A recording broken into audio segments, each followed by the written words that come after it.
Hello everyone and welcome back. In the previous lecture we looked at how we can read a file once we open it. We looked at the read method, which will read our file and give us a string of the entire file. We also looked at the read line method, which reads one line at a time. And finally we looked at the read lines method, which reads the entire file and give us a list result. In this lecture we'll continue our discussion of reading and writing files. We can also read our file by using a for loop, and we can use this for loop to print the content of the file, each line at a time. Let's see an example of how we can do that. So the first thing we need to do is open our file. So we use the open method for that, open, and then file name, which is file1.txt, and we save this in a variable, let's say first file. And what we'll do next is we'll take this first file and then apply the for loop to read each of the contents of the line of the file, one line at a time, and then print each line. So we can say for, let's say, each line in our first file object, in our file, we can say each line that strip. So we'll strip the file by lines, and let's save this in another variable called, let's say, all lines. And once we have that, we can print all lines. So we use a for loop to iterate through our file, and we'll strip our file at each line, at the end of each line, and then we'll print each of the lines. So if we run this, we get our file, right? One line at a time. This is the first line, this is the second line, this is the third line, this is the fourth line, and so on. So that's how we can use a for loop to read the contents of our file and print each line at a time. Last time we looked at the Sig method, which will move the cursor to different positions based on the value you pass. So let's look at some more examples of the Sig method. For that, we'll be using our second file, file2.txt. Okay, so we can say first let's open our file. Let's open it and save it in a variable called, so this is our second file, right? So we can say second file is equal to open, and then we pass our file name, right, which is file2.txt. And once we have that file open, what we'll do is let's use the Sig method. So now that we have our second file, if we read our file, we get second file.read, we get AEIOU, right? Now our cursor is at the end of our file. What we'll do is use the Sig method or function to move the cursor to a different location. So we have our second file, and we'll call the Sig method, and let's pass, for instance, -2. I'll explain what this means. -2 and 2. So this basically means move the cursor 2 characters from the end of the file. So 2 characters to the left. Since I said -2, it means move it 2 characters from the end to the left. Basically, that means to the left. That's what the negative means. And the second attribute 2 means it's your reference point is the end of your file. So we mentioned that our reference point can be the beginning of the file, or the current position of the file, or the end of the file. So 2 means your reference point is at the end of the file. So in this case, it will move the cursor 2 characters from the end, right? So 2 characters to the left. And once we do that, if we try to read the file again, so second file that read, we get ONU, right? It makes sense because it has moved the cursor 2 characters from the end. So the cursor was here. And then when we try to read it again, we get ONU. If we try to read the file again, we'll get an empty string because our cursor is at the end. And we can move the file to the beginning by passing 0. That will move the cursor to the beginning of our file, right? And we can also say second file that sig, let's say 3.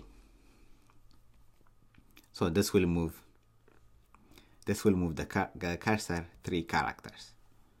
So if we run that and then read the file, second file that read, we get ONU, right? That's because we move the cursor to the beginning first, okay?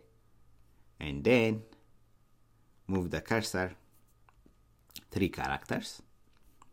So 1, 2, 3. So the cursor was here, and then when we call the read function, it reads the only ONU, since it was already moved to this location.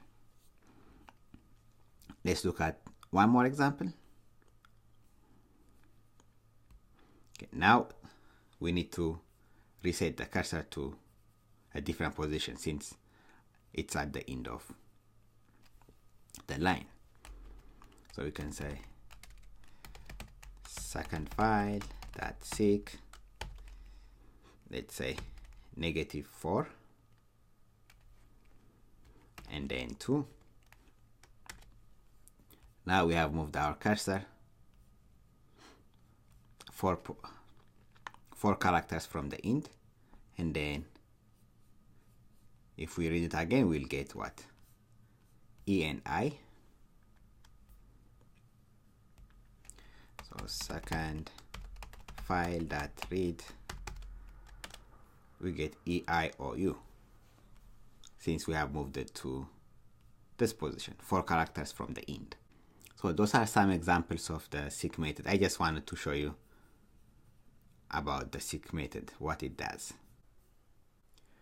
Great. Next, we'll see how we can write to a file.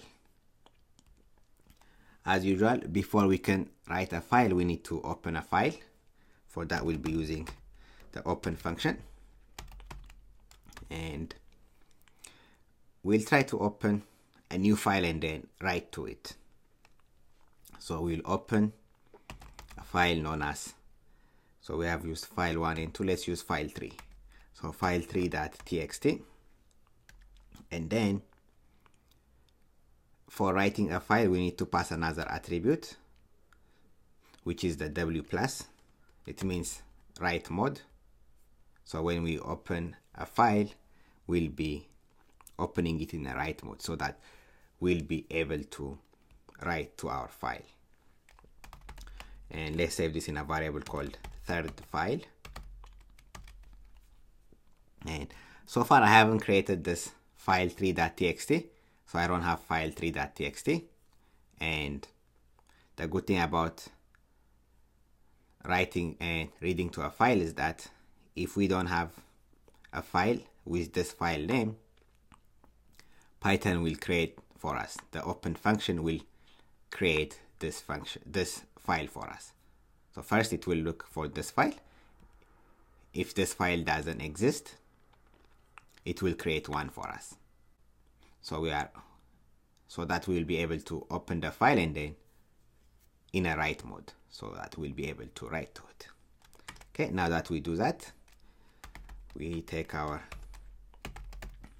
file object, which is our third file, and then we call the write function on it.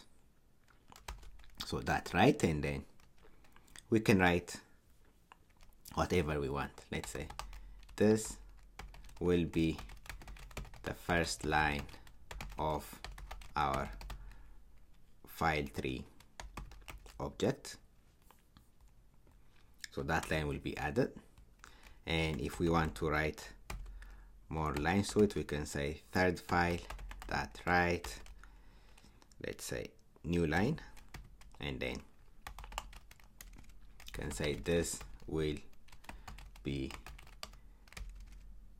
the second line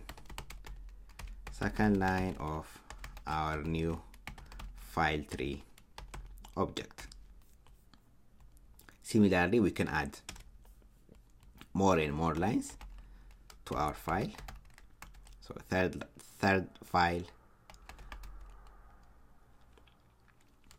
that write, and let's say this will be the last line of our file3.txt object. So now we have added 3 lines, and let's try to read our file now. So third file that read. Okay, we have an empty string. That means it's at the end of the cursor is at the end of our file. So let's call the sig function and pass 0. So now it should be at the beginning of our file, and then if we call our third file, if we call the read function, we should be able to read our file now. So we have this will be the first line of our file3 object, and then we have a new line there. This will be the second line, and then the last line. So if I go to my home book, there should be a new file here. Here you go, file3 is created. So if I click on it, these are the lines that we added by using the write function. So we were able to write to our file. This will be the first line of our file3 object, second line, and then our last line. Great. That's how we can use the write function. So just to recap, we looked at how we could read and write to a function, to a file, by using the read method mainly, and we saw that we could use the write function to write to a file. And don't forget to open your file in a write mode if you want to write to a given file. Great. Thank you, everyone.